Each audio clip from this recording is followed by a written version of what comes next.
Ano nyo ano mangyari? Oh. Ba? Shorted oh. May shorted. Ngayon, tanggalin ko tong side na merong merong lumiyab. Ayan, tinanggalan natin. Ngayon, tingnan nyo kung ano mangyari. Ganun pa rin yan. Oh. Oh, ganun pa rin oh. Dito yan ha, sa isang channel ha. Ibig sabihin, dalawang channel ang may problema na. Dalawa, bukod dito sa talagang literal na sibak, dito is meron ding nadali. Isingit muna tayo ng ganitong klaseng unit. Joson na Uranus. Ayan, yung mga unang modelo ng Joson na Uranus. Shoutout muna sa may-ari nito. Taga Rizal. Ayun. Shoutout sa may-ari nito na taga Rizal. Okay? Joson Uranus na old model pa ito, yung unang labas na mga Uranus pa. Ngayon, ang issue nito, kaya dinala rito sa atin, sabi ni bossing parang may pumutok daw. Kaya ito, chinek up ko na nung dinala rito sa akin. Confirm.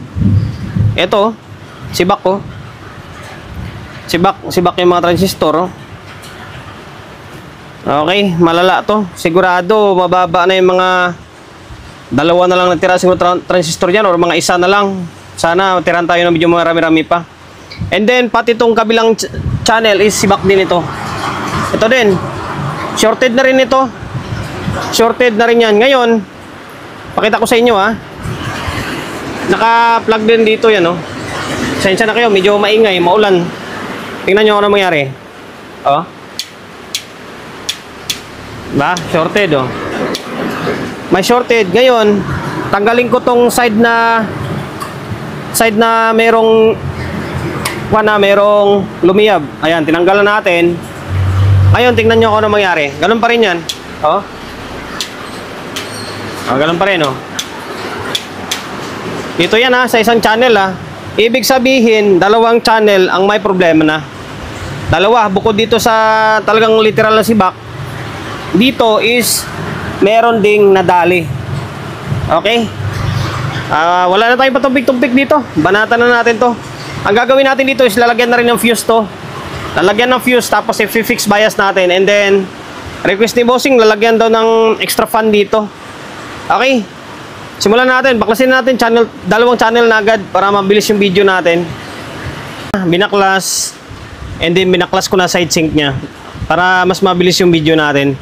And then, hindi pala ito naka-double-sided ha. Yung mga bagong labas nila ngayon is double-sided na ito. Need mo baklasin itong board sa may heatsink katulad sa may LX20 kasi yung hinangan nito is nandun sa ilalim. Hindi siya naka-double-sided. Para ma-check mo pa isa-isa yung output niya. And then, nanlumo ko. Ubos itong sa kabilang side. Ubos ito dito. Ito, 1, 2, 3, 4, 5. Ubos yan, 5. Ang kagandahan lang, itong sa kabilang side is parang buo. Pero sa kabila, ubos talaga. Ngayon, pakita ko sa inyo ha. Dito, oh, walang short oh. Pangalawa, buo. Pangatlo, buo. Pang-apat, buo. Pasensya na kayo kasi maulan. Oh, pang-lima, buo. Ngayon, ikutin natin to. Ito, matik talaga, shorted to dito. Ubos. O, ayan, short. Tapos dito, shorted din. O, pangatlo, short. Shorted. O, pang-apat, shorted din. Tapos ito pang-lima. O, shorted din ito eh. Shorted din to. Hindi ko masundot.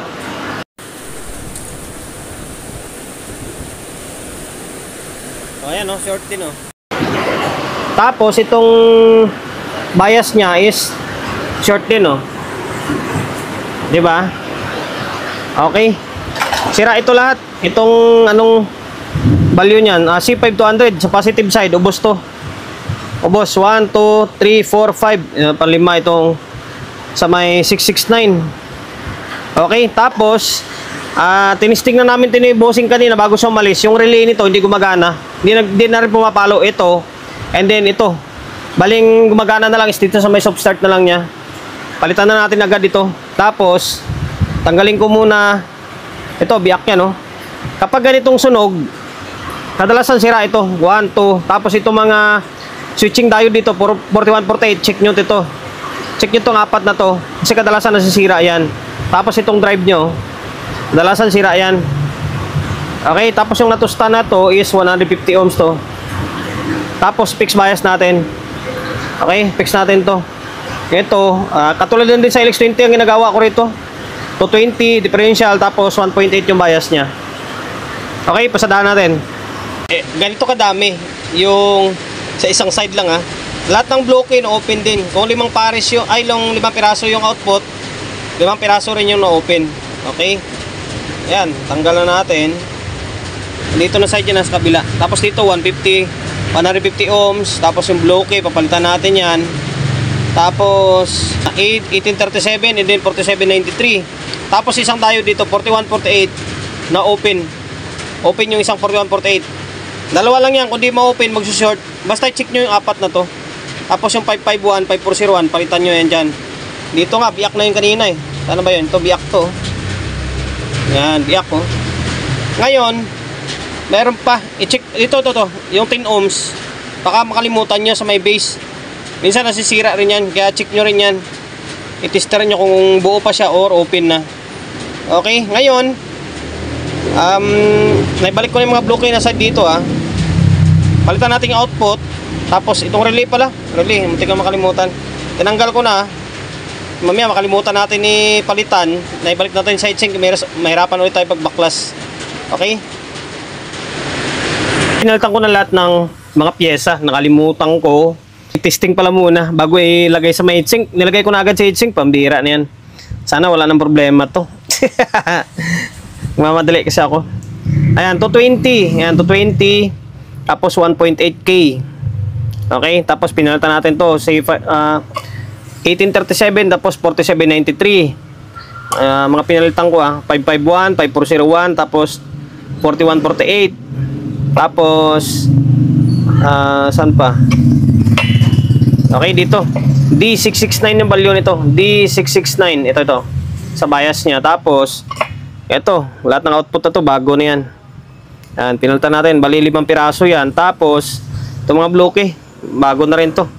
Patayo yan. Tapos ito pa pala, yung 150 ohms. Check nyo yan. Tapos ito pa pala yung 10 ohms, nakalimutan ko. Double check ko na itong mga 10 ohms, oh. Okay, tapos testing. Tapos pasada tayo sa may kabila. Mamaya ako na iti-testing. Tapos ito muna, binaklas ko muna yung channel 1. Nakalas ko na yung mga bloke. Ito yung mga bloke, nakalas ko na. And then na-check ko. Buti parang isa lang yung nadali. Parang isang output yung nasira dito. Saan ba yung kanina? Parang isa lang na-check ko nasira eh. Ito yata, ito to. Parang shorted eh. Ano ba yun? Ito. Ito, yan, short to. Sana isa lang to dito. Tingin ko isa lang. Ayun, short siya. Okay. Ngayon, tanggalin natin yan. Tanggalin natin tong short. Tapos, saan pa? To, fix bias natin to siyempre. Palitan na rin natin to. Tingin ko output lang nadali dito. Yung isa lang yung malala. Okay. Baklas ko na yung isang may shorted dito. Okay. Tapos, na-open yung isang bloke. Kaso, dito ko na ilagay. Yan. Tapos, nag-fix bias na rin ako dito, 1.8, tapos ito, 220. Sana yun? Ito, 220. Yan. Kulang na lang dito, iti-testing. Ito pala, pinalitan ko ng relay na rin to. Kasi, sira rin yung relay nito, Sira rin ito. Ang tinisting ko to, hindi nagre-rattle lang, hindi nagre-relay to.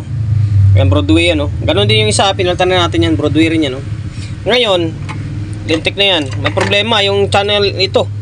Sabi ko na ba na binalik ko kagad sa heatsink dahil hindi ko man tinisting. May shorted. Ang bihira na yan. Pakita ko sa inyo. May shorted siya.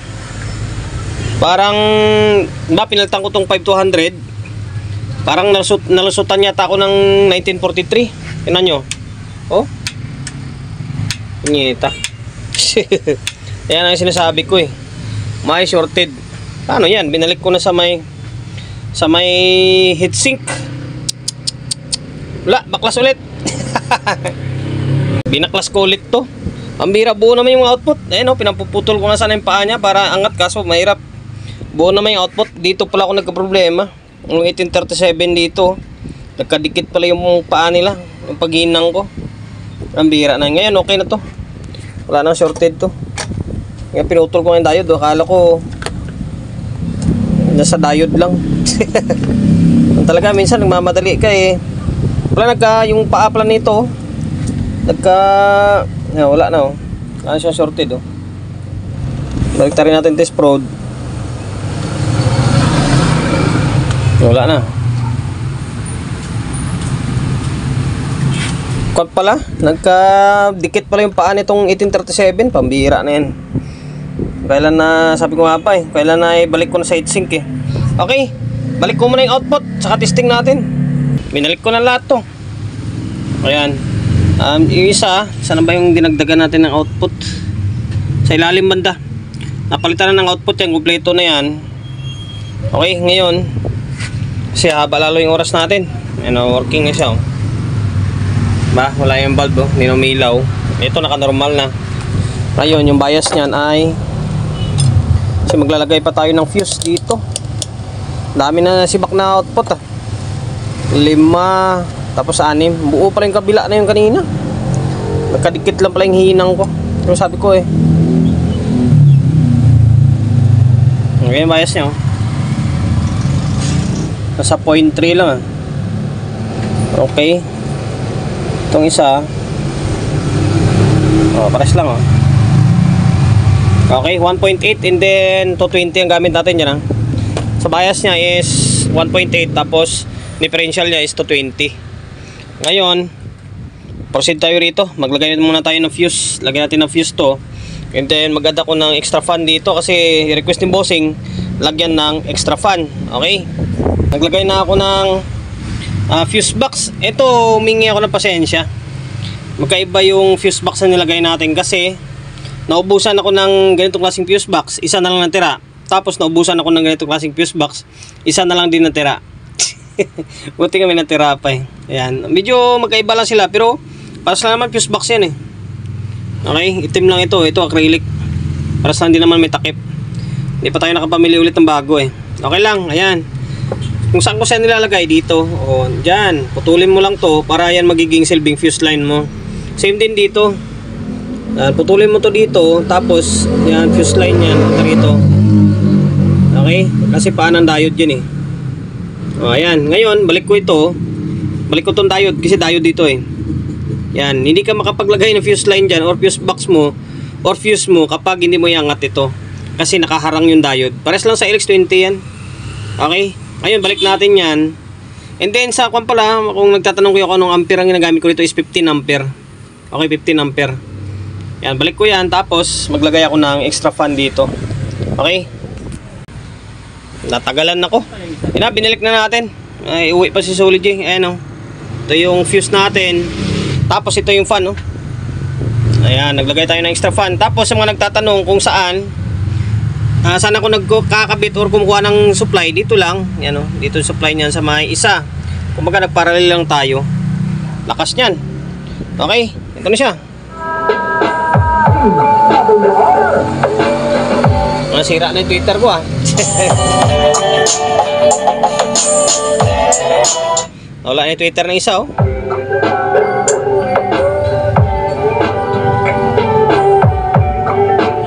Wala na yung Twitter ng isa no. Nasunog na yata yung Twitter natin. Kabila meron.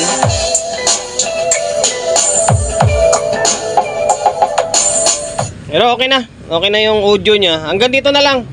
Ang daming sira oh. Yan oh. Sana nakapagbigay ideya tayo sa mga kapwa natin technician kung paano tayo mag-repair nito. Okay? And then maraming salamat kay Bossing na pinagtiwalaan tayo na gawin yung ganitong klaseng gawin yung unit niya. Okay, mag-intro ba? Mag-outro pa ba ako? Hindi na. Hanggang dito na lang.